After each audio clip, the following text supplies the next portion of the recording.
28th of April, 1943, 61 degrees north, 29 degrees west. Somewhere in the grey wilderness between Greenland and Newfoundland, a wall of fog rolls across the North Atlantic, and inside it, 43 merchant ships grind forward at barely 7 knots. This is convoy ONS-5, outbound from Liverpool, bound for Halifax, and from the deck of a U-boat's conning tower, it looks exactly like what every German commander in the Atlantic has been praying for. A slow convoy, a thin screen of escorts, a wounded straggler already peeling away from the pack. The fog swallows silhouettes and spits them back out, as ghosts, half-seen shapes that vanish before a periscope can find a range. Somewhere beneath that fog, a U-boat commander logs the sighting and radios Berlin. Within hours, Karl Dönitz will begin steering more than 30 submarines towards this single convoy, the largest concentration of U-boats ever thrown at one target in the entire war. What none of them yet understand is that the ghostly, half-visible convoy they are converging on has already been reinforced, retrained, and re-equipped by an admiralty that has spent 3 brutal years learning how to turn the hunter into the hunted. Aboard the escorts closing in around ONS-5, radar operators watch flickering green traces that no U-boat commander believes can exist yet, and gunnery crews check mortars, loaded with a weapon that did not exist when this war began. Within a week, this stretch of ocean will decide who wins the Battle of the Atlantic. And it very nearly goes the other way. By the spring of 1943, Britain is losing the war at sea. 6 weeks earlier, in March, U-boats fell upon convoys HX-229 and SC-122 and sank 21 ships in a single, catastrophic action for the loss of just 1 submarine. It is the worst convoy battle Britain will ever suffer, and inside the Admiralty's submarine tracking room in Whitehall, the mood is close to despair.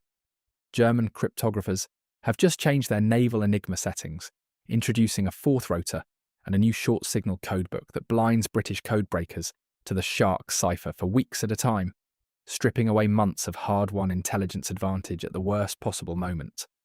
Convoys can no longer be quietly steered around known wolfpack positions because nobody in Whitehall can read where those wolfpacks are. Dönitz, now both head of the U-boat arm and commander-in-chief of the entire Kriegsmarine, has more submarines at sea than at any point in the war, and he is arranging them with brutal efficiency, in overlapping patrol lines stretching across the width of the convoy routes, concentrated deliberately around the Atlantic Gap, the mid-ocean stretch beyond the reach of land-based aircraft, where escorts have always fought alone. Convoy ONS-5 sails directly into this trap. It is a slow convoy, the kind German commanders prefer, unable to outrun trouble even when it is spotted early. Its escort Group B7 under Commander Peter Gretton, aboard the destroyer Duncan, numbers barely a handful of destroyers, frigates and corvettes, tasked with protecting 43 merchantmen against a concentration of U-boats that will eventually exceed 30 vessels, organised into the wolfpacks Star and Finky. Fuel is desperately short, so short that Gretton himself is forced to detach in Duncan part-way through the battle simply to refuel, leaving his escorts under a subordinate's command at the worst possible moment. Storms of Force 10 and higher will scatter the convoy repeatedly, tearing ships from the formation and leaving them to fend for themselves in mountainous seas, so violent that boarding a lifeboat becomes almost as dangerous as staying aboard a sinking ship. Convoy Commodore J.K. Brooke, sailing aboard the Norwegian freighter Rena, has under his charge a mixed collection of tankers, freighters, and timber ships, many of them elderly, none of them fast, and all of them entirely dependent on an escort force that is itself running low on fuel and sleep before the battle has even properly begun. On paper, ONS-5 has almost nothing going for it. It should, by every reasonable calculation of March 1943, become another HX-229. What the U-boats cannot see through the fog is a system 3 years in the making. Western Approach's command, under Admiral Sir Max Horton, himself a former submariner who understands precisely how a U-boat captain thinks, has spent since 1941 building escort groups that train together as fixed teams rather than ad hoc collections of whatever ships happen to be available. Maitukemoti, drilling relentlessly at the working-up base at Tobermory under the notoriously exacting Commodore Gilbert Stevenson, learning each other's signals, and quirks the way a rugby side learns its own moves. Aboard those escorts sits a quiet, technological revolution. high-frequency direction. Finding sets, nicknamed Huff-Duff, allow a ship to take an instant bearing on a U-boat's radio transmission the moment it breaks radio silence to report the convoy's position, something German commanders do constantly and, fatally, without realising the British can now hear the direction it comes from almost instantly, no larger a device than a wireless cabinet bolted below a ship's bridge. Type 271 centimetric radar, developed at the Telecommunications Research Establishment and small enough to fit inside a lantern-sized housing on an escort's bridge, can find a surfaced U-boat's conning tower, in darkness or fog, at a range that the older, bulkier metric sets could never manage. Roughly the difference between reading a number plate through a keyhole and reading it through an open window. And beneath the waterline, the Hedgehog, a spigot mortar firing a ring of 24 small bomb-shaped projectiles ahead of the ship, rather than off the stern, weighing around 30 pounds apiece, explodes only on contact, meaning a detonation confirms a kill rather than merely disturbing the water the way older depth charge patterns so often did. Built in factories across the Midlands and assembled at naval yards from Liverpool to the Clyde, these three technologies working together turn a corvette that once could barely find a submerged U-boat into a machine capable of hunting one down in pitch darkness inside a gale, a transformation German naval intelligence has not yet fully registered. The fog that hides ONS-5 also hides the trap closing around the wolfpacks. On the night of the 4th and 5th of May, the U-boats pressed their heaviest attack, sinking 5 merchantmen in a matter of hours, and the situation for the convoy looks close to disaster, with survivors from 3 ships hauled from freezing water within minutes of each other. But the following night, the fog thickens further, and the escorts discover they can use their radar to see through it, while the U-boats, running on the surface to keep pace with the convoy in the appalling weather, effectively cannot see the escorts at all until it is too late. Commanders begin describing U-boat contacts appearing and vanishing on their screens like phantoms, submarines briefly glimpsed then swallowed again by the murk, only for a destroyer or corvette to close the gap using radar alone and strike before the U-boat even knows it has been found. The destroyer vedette catches U-125 this way and destroys it with a single perfectly placed Hedgehog salvo, then goes on to damage 2 further U-boats, with her radar-guided depth charges in the same night. The sloop Pelican sinks U-439 in a collision of hunches and hard steel. The corvette Snowflake accounts for U-531. The corvette Sunflower destroys U-638. Earlier in the battle, the corvette Pink, escorting 10 stragglers that had become detached in the storm, sinks U-192 outright, while shepherding her wounded flock to safety, a detachment that, oddly, avoids further attack entirely.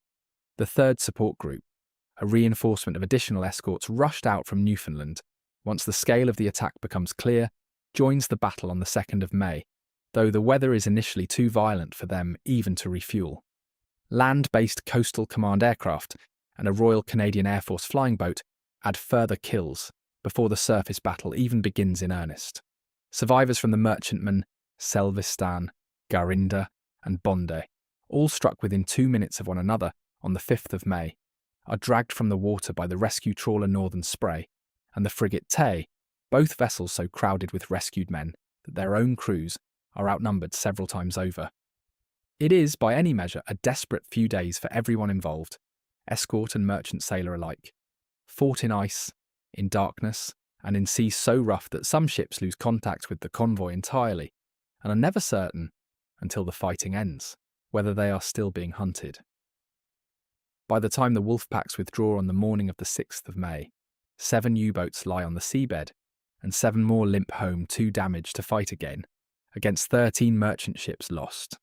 A battle that began looking like Britain's worst defeat of the war ends as the moment the balance tips the other way.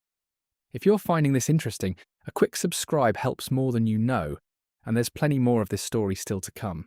Nothing on the German side comes close to matching what unfolded around ONS-5. Dönitz's wolfpack doctrine, devastatingly effective against a poorly coordinated escort, depends entirely on U-boats being able to shadow a convoy on the surface at night, using their superior surface speed, close to 17 knots for the standard Type 7 C boat, to outrun corvettes and radio contact reports to summon reinforcements from hundreds of miles away. It is a tactic built for a world without centimetric radar and without Huff-Duff, and by May 1943, that world has quietly ended, without Berlin fully realising it. German boats still carry the Metox radar detector, a simple wooden-framed aerial nicknamed the Biscay Cross for its shape, designed to warn them when an aircraft set is sweeping nearby.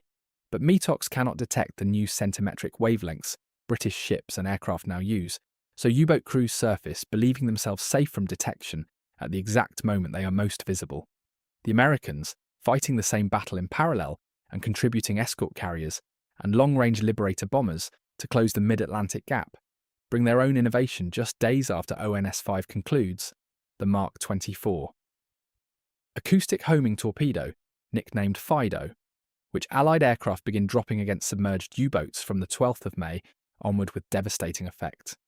Canadian escort groups, by contrast, are still fighting with older equipment and less refined training at this stage of the war, a gap that leads to some of their convoys suffering disproportionately through 1943, even as British-led groups begin to dominate.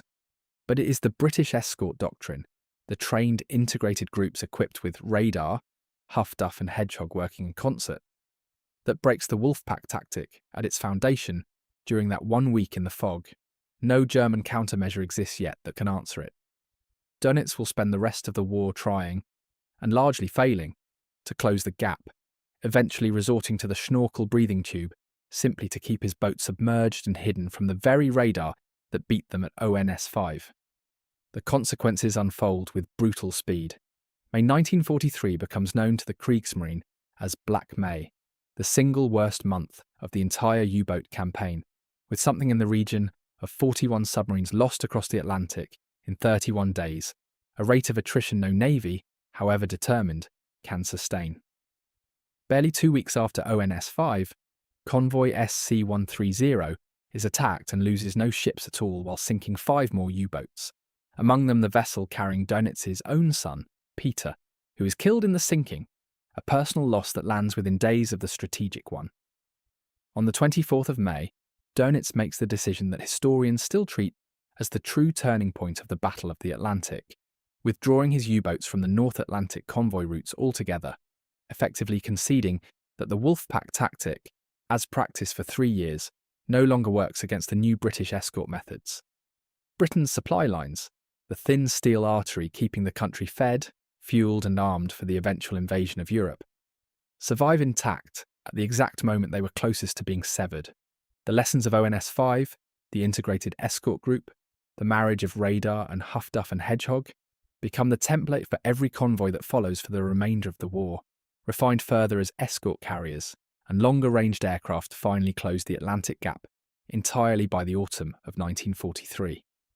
Elements of that doctrine, the idea that detection and coordinated response matter more than raw firepower alone, echo forward into Cold War anti-submarine warfare, long after the last U-boat has surrendered, shaping how NATO navies would later hunt Soviet submarines.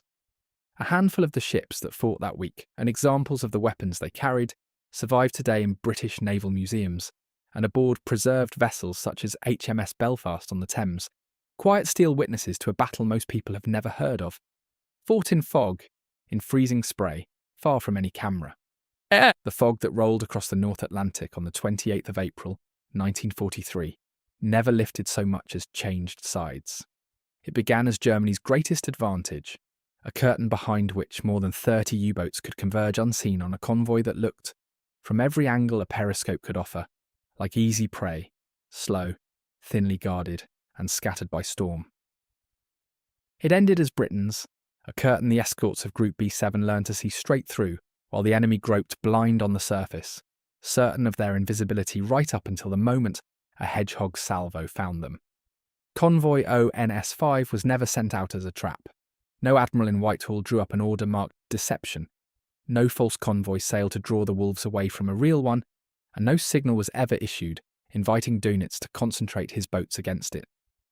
What happened instead was something arguably more remarkable, an ordinary desperately slow convoy of 43 merchantmen, undermanned, under strength, and battered by some of the worst weather the Atlantic could offer, that became a trap anyway, built not from cunning theatre but from 3 years of unglamorous, relentless preparation that nobody watching from a U-boat's bridge could have known about. Radar sets fitted in shipyards on the Clyde and the Mersey, Huff-Duff aerials strung on masts by dockyard riggers, who never saw a shot fired in anger. Hedgehog mortars bolted to foredecks and tested for months on ranges off the Scottish coast before ever being fired at a real target. Escort crews drilled together at Tobermory until their reactions became instinct, until a radar contact and a course change happened almost without a word being spoken on the bridge. None of it looked dramatic on the day it was installed. None of it made headlines when the equipment first arrived in dockyards still smelling of fresh paint. All of it decided the battle when the fog came down and the U-boats surfaced, believing themselves invisible, certain that the darkness and the weather were on their side. 7 U-boats went to the bottom of the North Atlantic in that 1 week, their crews numbering somewhere close to 300 men, most of whom never surfaced again. 7 more limped home with their hulls torn open, their crews shaken, their captains reporting to Dönitz an enemy who now seemed to see through darkness and fog alike, an enemy that should not, by every calculation available in Berlin, have been able to find them at all. 13 merchant ships were lost, and that loss was real, felt by every family waiting for word of a missing son or husband, a cost that no tactical victory can fully erase. But for the first time in the war, a slow, poorly defended convoy had absorbed the concentrated fury of Dönitz's finest wolfpacks and come out the other side, having done more damage than it received. A reversal so complete that German commanders initially struggled to explain it to their own headquarters. The U-boats that converged on ONS-5 expecting a massacre sailed home, the survivors among them, into a very different war, one in which the ocean itself no longer belonged to them after dark. Within a month, Dönitz would pull his boats from the Atlantic altogether, a retreat forced not by a single weapon, but by an entire system working in concert. Within 2 years, the U-boat arm, that had once threatened to starve Britain into surrender, would be a spent force, hunted more often than it hunted, its crews facing odds that grew worse with every convoy that sailed. It began in fog, off a convoy that looked ghostly, uncertain, and half-seen, exactly the kind of target German doctrine had been built to devour. It ended with Germany's Atlantic strategy in ruins, its wolfpacks broken against an enemy they never saw coming until it was already too late. There was no cunning ruse behind it, no fleet of false signals, no admiral's masterstroke drawn up on a map in Whitehall. There was only a slow, ordinary convoy that happened to sail into a sea that Britain had spent 3 years quietly, patiently, relearning how to fight, and an enemy who assumed the old rules still applied long after they had ceased to. The convoy was never a phantom. The threat it faced was entirely real, and the men who turned that threat back, over 1 week of fog, gale and fire, changed the course of the war without a single dramatic gesture. Only patient, relentless preparation, meeting an enemy who had not yet learned the ocean had changed beneath him. What Dönitz sent 30 U-boats to devour, Britain had already quietly turned into a trap of its own making, not through deception, but through readiness. That, in the end, is the entire story of convoy ONS-5, and of the week the Battle of the Atlantic was finally, decisively, won.